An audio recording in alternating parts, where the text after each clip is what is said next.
Bom dia, família Central, graça e paz seja sobre a nossa vida. Bom dia, família Central que está em Boulevard, Santa Luzia, Eldorado, Cláudio, Petrovale, família Central que está em Picos, Anagé e na minha querida Lagoa Santa. Que Deus te abençoe, que você tenha um dia realmente em família abençoado na presença do Senhor. Nós estamos nesse processo de culto, não é? Adorando e servindo a Deus, e eu sei que você está aí na sua casa também conosco, louvando o Senhor, esperando de Deus a sua bênção, a sua graça sobre a sua família. E eu quero te dizer que Deus tem hoje bênçãos para você. Bênção para você, jovem, que está procurando constituir uma família. Nós sabemos que Deus tem provisão e tem resposta para você nesse dia. Mas antes de nós falarmos a respeito das nossas famílias, eu gostaria de mais uma vez convidar a igreja, convocar a vocês, que tenham um momento de oração agora diante do Senhor. Eu queria que você se juntasse aí na sua família e curvasse a sua cabeça e levantasse um clamor a Deus neste dia. Nós estamos vivendo a nível mundial dias muito difíceis, muitos difíceis. Essa pandemia que tem assolado o Brasil, que tem feito tanto estrago, tantas mortes nesse país. Esse vírus que está por aí e que tem vitimado tantas pessoas e machucado tantas famílias. Nós precisamos orar, irmãos, pedir a Deus misericórdia, graça, que essa pandemia cesse, que esse vírus seja extinto, que os cientistas descubram a vacina para isso e para que vidas sejam poupadas, que o Brasil se arrependa, que no momento desse de dor o Brasil volte os seus olhos para Deus, em arrependimento e súplica, esperando e buscando de Deus a sua misericórdia. Eu queria que você curvasse a sua cabeça e que nesse momento você fizesse uma oração a Deus e peça a Deus agora, tenha misericórdia do Brasil, que cesse essas mortes, que cesse a dor, o choro, o luto nesse país. Nós estamos vivendo dias difíceis também. A gente tem visto com muita tristeza lá nos Estados Unidos, por causa de uma atitude insana de algumas pessoas. O país tem sido todo assolado por uma onda de vandalismo, por um racismo exacerbado. E nós não queremos que isso volte, nós não queremos que isso aconteça numa nação tão próspera, tão poderosa, tão abençoada como é os Estados Unidos. Nós precisamos levantar um clamor para que esse racismo seja extinto, isso acabe. Parece que a humanidade não aprendeu com a Segunda Guerra Mundial, quando mais de 40 milhões de pessoas morreram, e um dos viés daquela guerra foi o racismo.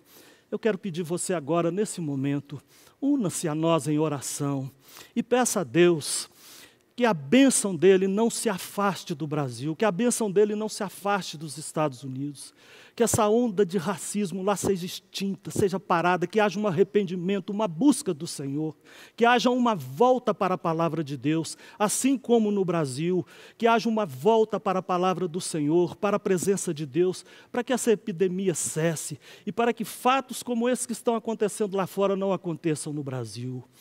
Vamos orar, meu irmão. Deus, nós te agradecemos, Pai, porque pela fé, na Tua palavra, nós cremos que o Senhor reina, que o Senhor está no controle de todas as coisas, que o Senhor tem o seu caminho, ó Deus, na tempestade e na tormenta.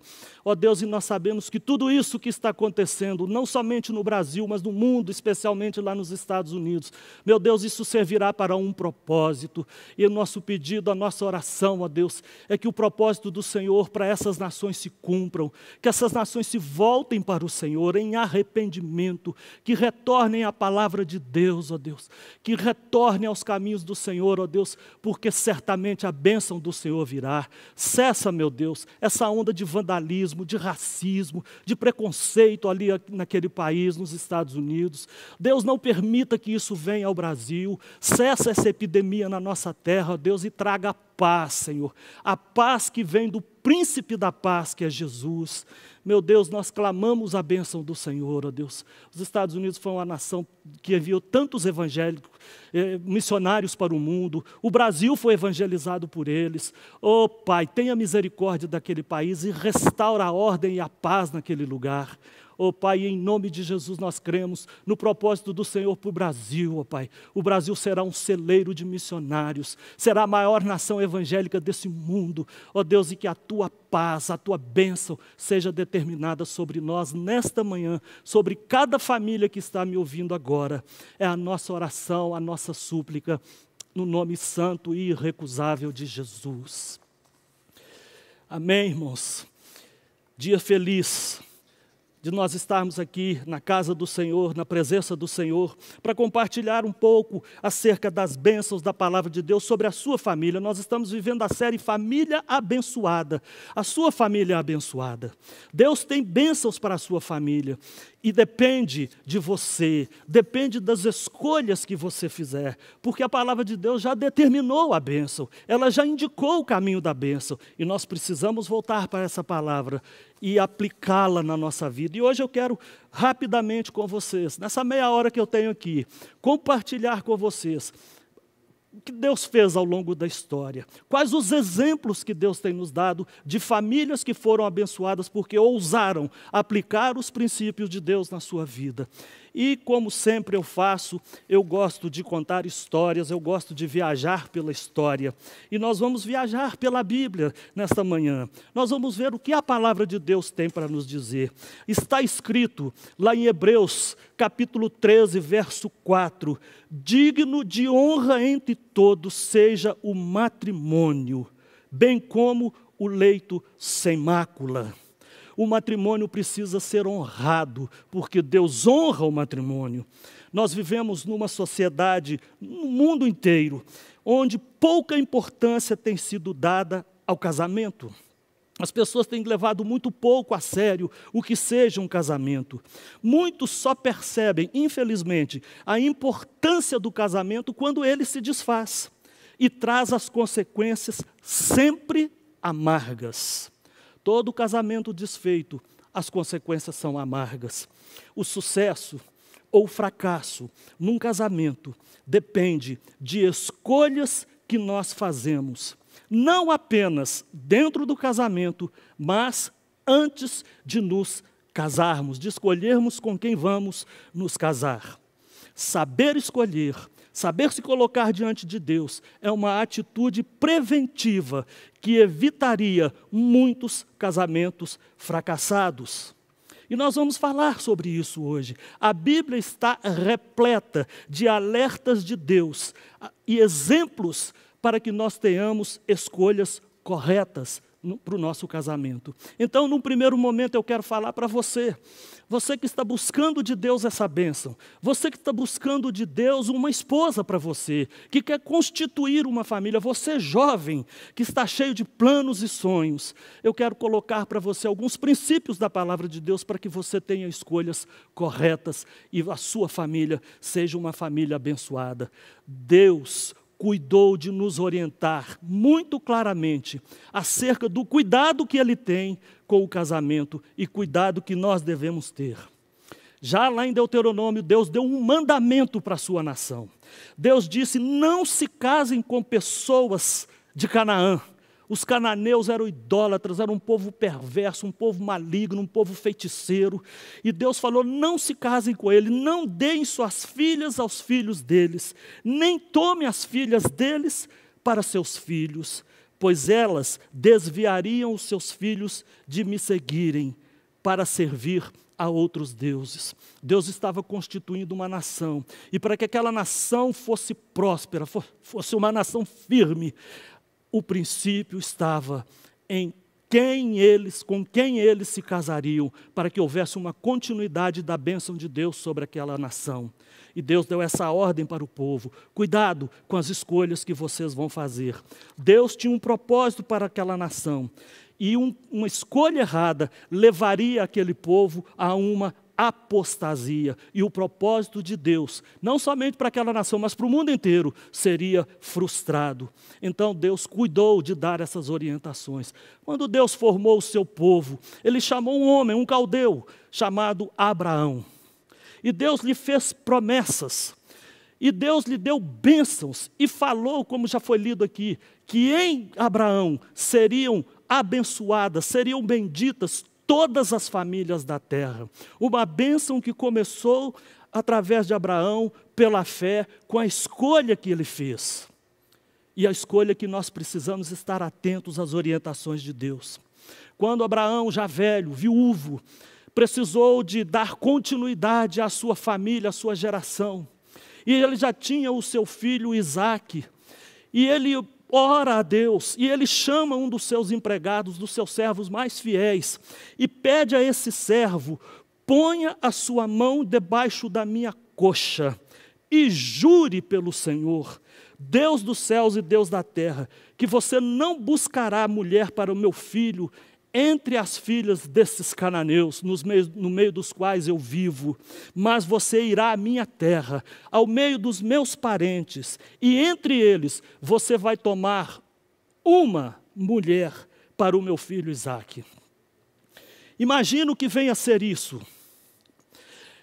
A gente não entende, se não for na cultura de Abraão. Colocar a mão sobre a coxa era um juramento tremendo que se fazia. E Abraão disse para o seu servo: põe a mão debaixo da minha coxa, ou seja, coloque a mão nas minhas virilhas, toque na minha vitalidade e jure que você não vai tomar mulher entre esse povo pagão no meio dos quais eu habito, mas você vai ao meio dos meus parentes e tomar uma mulher para o meu filho Isaque.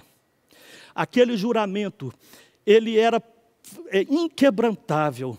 E por ele ter tocado em Abraão, aquele juramento poderia ser punido, caso ele fosse descumprido pelo seu servo.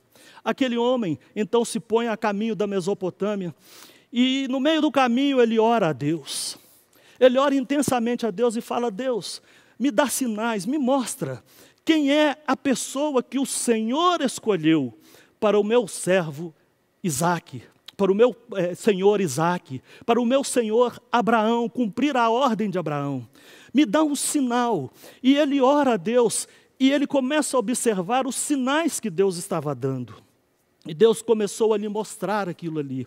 E ele, surpreso com a resposta de Deus, muito surpreso com aquilo que Deus estava fazendo, ele viu que tudo aquilo que ele pediu a Deus estava se cumprindo. Sabe, meus irmãos, fica uma primeira lição para nós aqui. Quando o servo observa que os seus sinais, pedidos a Deus, se cumpriram, ele se dirige à casa daquela moça, daquela menina, que era objeto daqueles sinais, era Rebeca. E ele vai se encontrar com os pais de Rebeca. E ele conta toda a história para os pais de Rebeca. Quem era Abraão, de onde ele veio, qual a missão que ele estava ali, quais os sinais que ele pediu para Deus. E todos os sinais se cumpriram. E ele compartilha com a família de Rebeca tudo aquilo que Deus havia feito. E os pais de Rebeca, ao final da história, vendo as evidências de tudo ali, os pais de Rebeca dizem: isto procede do Senhor e nós não podemos ser contra esta verdade. É interessante, é maravilhoso ver a providência de Deus ali em favor daquele homem, e em favor de Abraão e em favor de Isaque, que era a continuidade da promessa. E nesse ponto ficam duas lições muito importantes para nós, para você que está buscando de Deus uma companheira, um companheiro. Primeira coisa, escolhas, elas têm que ser feitas debaixo de muita oração, pela vontade de Deus. Não saia atirando para todo lado aí, não saia à caça, como muitos fazem, como muitos pensam, antes mal acompanhado do que sozinho. Não, não faça isso. Escolhas têm que ser feitas debaixo de oração, no temor do Senhor, para que a vontade, a direção do Senhor se cumpra na nossa vida. Depois que ele compartilha a sua experiência com a família de Rebeca, e que eles dão um ok, eles dão um sinal de aprovação, eles reconhecem que aquilo ali vinha de Deus, eles falaram: nós não temos nada que se opor a isso, e abençoa a Rebeca, para que ela vá para a família de Abraão.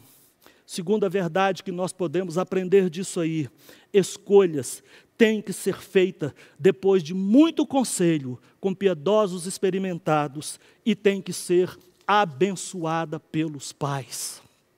Não tome decisões tão sérias na sua vida, sem que você se aconselhe, esteja disposto a ouvir os conselhos, e sem que haja a bênção, a aprovação de seus pais sobre a sua escolha.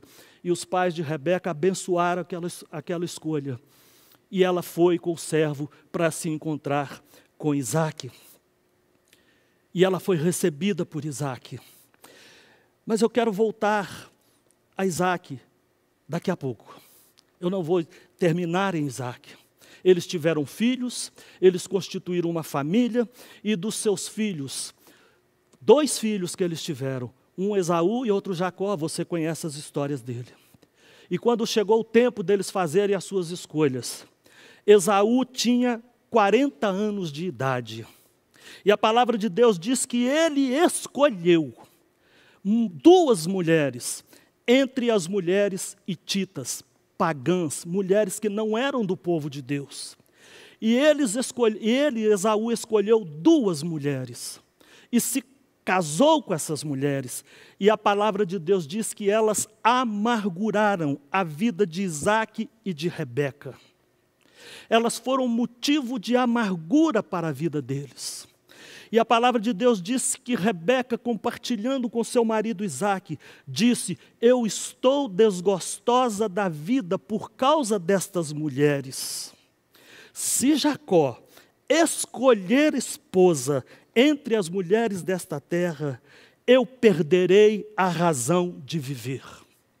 Como era importante na estrutura familiar de Isaque e de Rebeca, que os seus filhos fizessem escolhas corretas. E a escolha errada de Esaú, rebelde, Esaú teve 3 mulheres pagãs.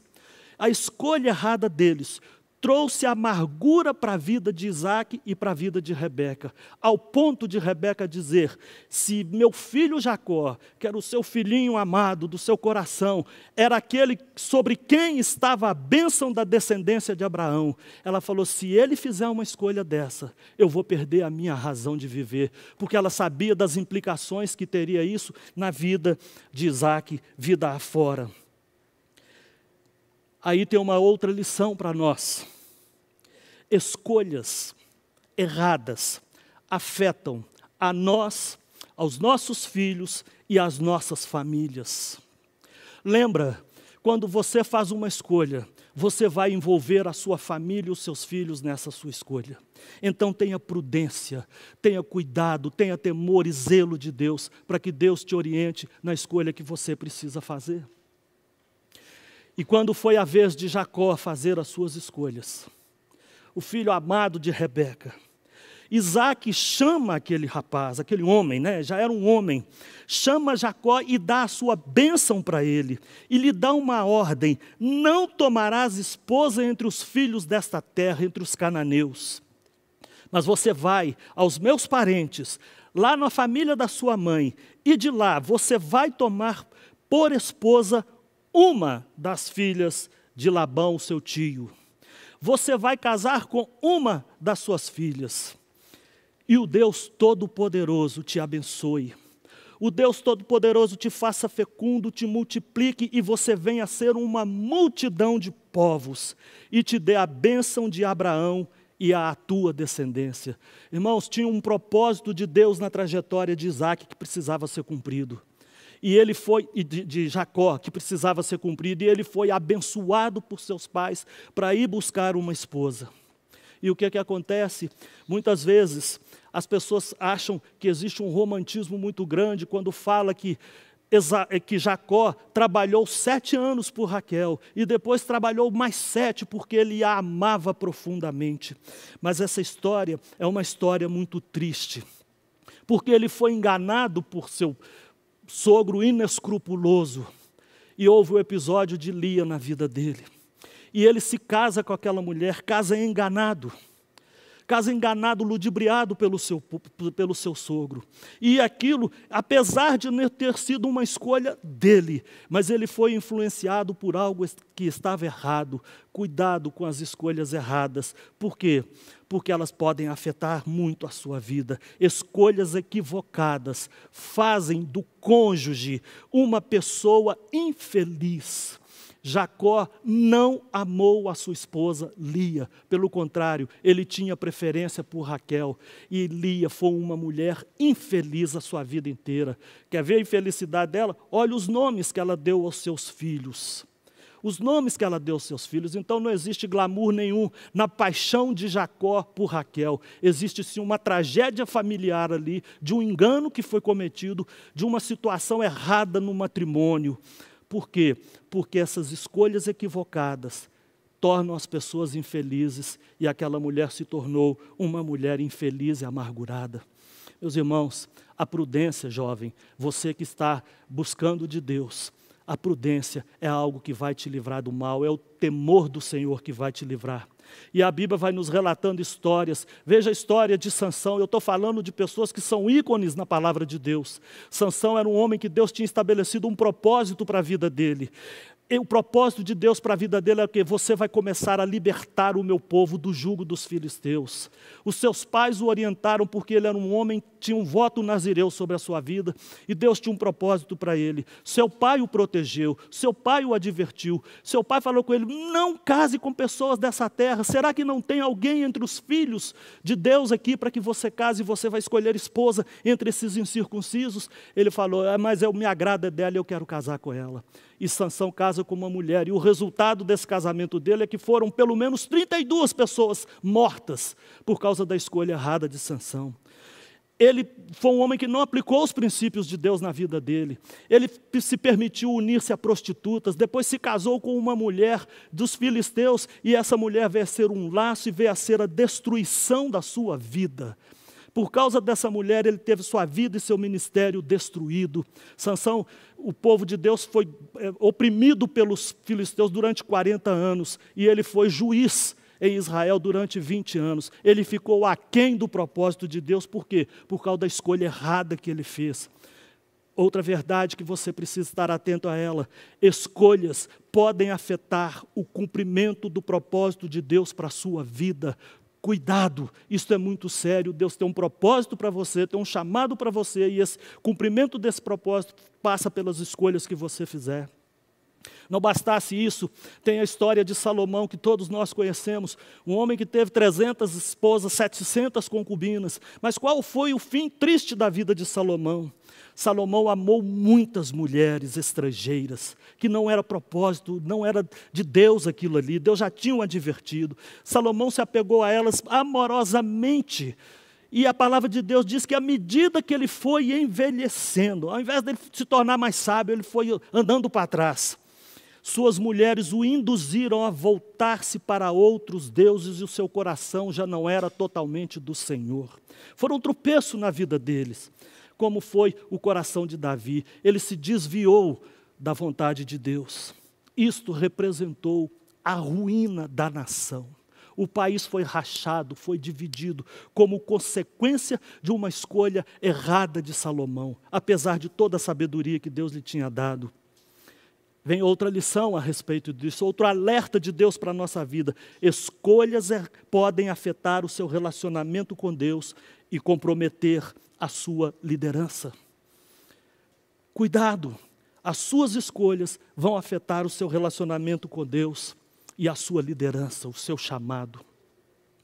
Outro fator que é muito importante, que nós precisamos estar atentos a ele. Não basta só a pessoa com quem você vai escolher para se casar, sob a direção, o temor, a oração debaixo da graça de Deus. Você tem que orar e estar atento a qual família você vai entrar. Com que família você vai se casar? Por quê? Porque a família extensiva pode ter grande influência sobre o seu casamento, se você permitir. Muitos casamentos são desfeitos por causa da intromissão das famílias extensivas. E um exemplo terrível na Bíblia traz a respeito disso, é o rei Acasias. O rei Acasias, a palavra de Deus diz, ele andou nos caminhos da família de Acabe. Fez o que o Senhor reprova, como a família de Acabe havia feito. Por quê? Porque ele se casou com uma mulher da família de Acabe. Ele entrou numa família, meus irmãos, terrível. uma família horrorosa, uma família idólatra, onde a esposa de Acabe era uma feiticeira. Foi nessa família que ele foi se casar. E a palavra de Deus diz que ele andou no caminho daquela família, porque a própria mãe dele lhe dava maus conselhos, e era quem? Era a filha do rei Acabe.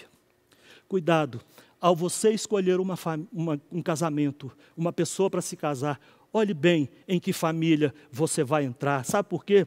Porque a família faz parte do combo, do pacote. Tudo vem junto. Não tem como você dissociar-se disso. Escolha a família em que você vai entrar. Peça a Deus a direção e pense com Deus. Será que essa família vai abençoar a minha vida? Será que eu vou ser bênção na vida dessa família? E haja com bastante temor nisso. Você pode estar pensando, você está contando só histórias do Antigo Testamento. Mas se não bastasse aquilo que Deus nos orienta, o Novo Testamento é muito claro a respeito disso. Ele diz, não se ponham em julgo desigual com os incrédulos. Não se ponha, lá o problema era os cananeus, hoje o problema é o incrédulo, é aquele que não serve a Deus. E se você quer ter os parâmetros acerca disso, a palavra de Deus pergunta, que há em comum entre justiça e maldade? Entre crente e descrente, entre luz e trevas, entre Cristo e o maligno, entre o templo de Deus e os ídolos. Você sabe quem é da justiça, da luz de Cristo, quem é do templo de Deus. É você. E quem não é quem não é de Deus, quem é da maldade, das trevas, do maligno, da descrença, dos ídolos. É a palavra de Deus que eu estou te falando. É a palavra de Deus. E ela te adverte, cuidado. Não se prenda a isso, porque é um laço, é uma prisão. A palavra de Deus diz que a vontade de Deus para a nossa vida é a santificação. E ela diz que cada um de vós saiba possuir o seu corpo. A palavra de Deus, eu tenho uma tradução dela em inglês que fala, cada um de vós saiba conseguir esposa, não em santificação e honra, e não com o desejo de lascívia, como os pagãos que não conhecem a Deus. Você pode escolher, você é livre para escolher casar-se com quem você quer, desde que seja no Senhor. E essa é uma advertência da palavra de Deus para nós. Você tem que saber conseguir, e esses exemplos da palavra de Deus são alertas para que você tema e leve a Deus a sério nessa questão. Escolhas, jovens, têm que ser na mesma fé, com os mesmos valores e no mesmo propósito. Nunca se esqueça disso. Talvez você esteja perguntando, Flávio, eu já sou casado, o que vai ser de mim agora então? Agora que eu já casei, eu estou ouvindo esses ensinos. A palavra de Deus diz assim, aos casados, eu dou este mandamento, que a esposa não se separe do marido. Nunca foi plano de Deus o divórcio. E ele fala que a esposa não se separe do marido. Ou se separar, não se case. Ou então se reconcilie com seu marido. E o marido não divorcie da sua mulher. Deus não tem propósito de divórcio. Nunca foi da vontade de Deus isso. Talvez você pergunte para mim, mas o meu marido ou a minha esposa não é crente. Como que eu faço? A palavra de Deus tem uma orientação para você. Se você tem uma esposa descrente, e ela se dispõe a viver com você, não se divorcie. Se você é uma mulher de um marido descrente, e ele se dispõe a viver com você, não se divorcie. Deus não tem divórcio nos seus planos. O que você tem que fazer? A palavra de Deus fala assim, como é, mulher, que você sabe que salvará o seu marido? E você, marido, como sabe se salvará a sua mulher? Deus pode fazer milagres na vida de você. Peça a Deus a bênção dele sobre o seu casamento. Ele é o que chama a existência aquilo que não existe. Aplique os princípios de Deus no seu relacionamento familiar, porque eles trazem cura para o seu casamento. Deus tem um propósito, tem um plano para a sua vida. E você precisa fazer uma escolha. E a escolha que você tem que fazer é não desistir do seu casamento. Dobre os seus joelhos em clamor, em oração para Deus, porque Deus vai ouvir o seu clamor. E eu volto agora lá na história de Isaac. A palavra de Deus diz que o servo veio chegando com Rebeca para ele. Rebeca se cobre com um véu. E ela é apresentada a Isaac. E diz que Isaac levou Rebeca para a tenda que pertenceu à sua mãe. E fez dela a sua mulher. E a amou.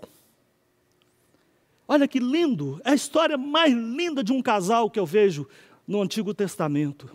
Ele recebe aquela moça, ele leva para a tenda, e a palavra diz que ele a tomou por sua mulher e a amou. Ele a amou profundamente e com Rebeca ele foi consolado da morte da sua mãe, que já tinha ocorrido há 4 anos atrás. Nós aprendemos muito com o amor de Isaac por Rebeca. Há grandes lições para você que quer se casar e para você que já está casado, para você que está com o seu casamento por um fio, que talvez tenha até se divorciado do seu marido, mas que ainda tem a oportunidade de reconciliação. Nós temos muito a aprender com esse amor de Isaac por Rebeca. A palavra de Deus diz que Rebeca era uma mulher estéril.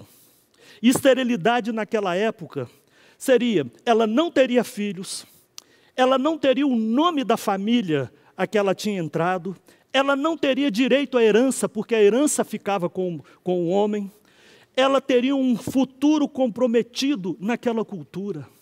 Era terrível a ameaça sobre a qual ela vivia. Isaac tinha uma promessa de descendência sobre a vida dele, e agora ele casa com uma mulher estéril. O que deve ter passado na cabeça dele? Mas Isaac fez uma escolha. Isaac escolheu ser fiel a ela. Ele não a rejeitou. Pelo contrário, ele escolheu ser fiel a ela. Ele não buscou outras mulheres para viabilizar a promessa de Deus na sua vida, como seu pai tinha feito com Agar. Não, ele continuou monogâmico, numa cultura de poligamia. E Isaac orou 20 anos para que Rebeca tivesse um filho. E Deus ouviu a sua oração. Deus ouviu sua oração. Isaac admirava a beleza de Rebeca. Isaac era romântico e carinhoso com ela. Conta a história que ele foi para aquela terra de Gerar. E o rei viu Rebeca e ficou fascinado com a beleza dela. E Isaac fala, ela é minha irmã, não é minha esposa. E um dia o rei olha e vê Isaac acariciando Rebeca e chega para ele e fala assim, é evidente que ela é sua mulher. Esses gestos de carinho não é entre irmãos. É evidente que ela é sua esposa, porque Isaac era carinhoso com ela. Já haviam se passado quantos anos? Mas Isaac escolheu amar Rebeca, escolheu ser fiel a ela, escolheu ter só ela como sua esposa, escolheu orar a Deus para que Deus fizesse uma mudança no seu casamento e a promessa se cumprisse na vida dela. E por isso, Isaac foi abençoado. E fica para nós uma lição. Você que está casado, que está enfrentando lutas no seu casamento, você que quer conseguir uma esposa, escolha investir no seu casamento todos os dias, apesar das tentações, das atrações, das dificuldades, apesar dos problemas que você está vivendo. Foi através de uma oração intensa que Isaac mudou todo o curso da sua vida, através de uma fidelidade, de um cuidado com a sua esposa, que Isaac trouxe a bênção de Deus sobre a sua família. Eu quero te desafiar nesta manhã, jovem, que está buscando um casamento, você que já está casada. Coloque isso diante de Deus com muita seriedade. Não desista do seu casamento. Não desista dos seus sonhos. Não deixe de cuidar da sua família. Não deixe de orar a Deus e pedir a Deus, falar, Senhor, eu quero um casamento, mas com a pessoa e os padrões que o Senhor tem já escolhido para mim. E Deus vai abençoar a sua vida. E Deus vai derramar graça sobre você. Quantos casamentos eu tenho visto, que o divórcio já tinha acontecido, e que pela graça e bondade de Deus, houve reconciliação e restauração. Restauração de vida, de família e de ministério. Deus pode fazer isso na sua vida também. Você precisa escolher. escolher manter o seu casamento, manter a sua unidade familiar, escolher orar, escolher esperar em Deus, a orientação de Deus e aplicar os princípios de Deus na sua vida para você ter uma vida abençoada. Vamos orar. Eu queria que você agora curvasse a sua cabeça. E você que está com a sua família agora orasse. Eu gostaria de chamar o Rafael, a Ana Cláudia aqui para que a gente pudesse orar. Para que nós pudéssemos juntos buscar ao Senhor. Eu estou falando todas essas coisas porque eu orei muitos anos pela minha esposa. Eu decidi não ficar namorando de uma menina para outra, de uma menina para outra. Eu decidi orar e esperar, e Deus me abençoou. E Ele vai abençoar a sua vida também, pode ter certeza disso. E hoje eu tenho uma família que serve a Deus.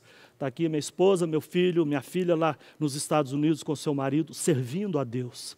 Deus tem bênção para você. Tome a família sua nas suas mãos agora e ore ao Senhor. Você sabe o que está no seu coração. E o primeiro desafio que eu falo para você, primeiro, escolha entregar sua vida a Jesus. Recebe Jesus como seu Salvador. Ele é o princípio de tudo, de toda mudança. Receba Jesus na sua vida e Deus vai te abençoar. Vamos orar. É o momento de você tomar essa decisão. É o momento de você entregar sua vida para Jesus. Me lembro quando tivemos nossos filhos e sempre ensinamos a conhecer e amar a Deus.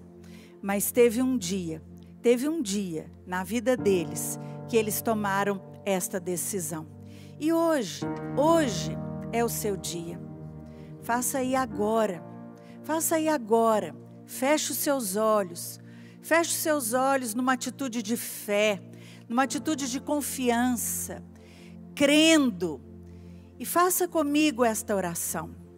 Senhor Jesus, eu reconheço que sou um pecador, que preciso da Tua graça, do Teu favor e do Teu perdão. Por isso, nesta manhã, eu entrego a minha vida ao Senhor. Entra na minha vida, entra na minha casa, entra na minha família. Toma o controle da minha vida. Eu saio da posição de controle e entrego este controle totalmente ao Senhor. Entra na minha vida, me salva, me perdoa, me transforma. Eu oro em fé, em nome de Jesus. Amém.